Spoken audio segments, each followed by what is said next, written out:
How to see your Facebook account created date. Hi everyone, it's Sophia to assist you today. Without any delay, let's jump right in. First, open Facebook. Simply log into your account. You'll find this kind of screen pop up. Click on three lines on top right corner of your screen.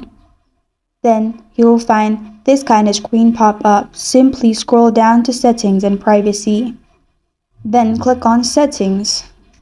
After that, you'll find this kind of screen pop up. Click on Account Center. Then scroll down till you find your information and permission. Then click on Access Your Information, which is the first option. In here, click on Personal Information.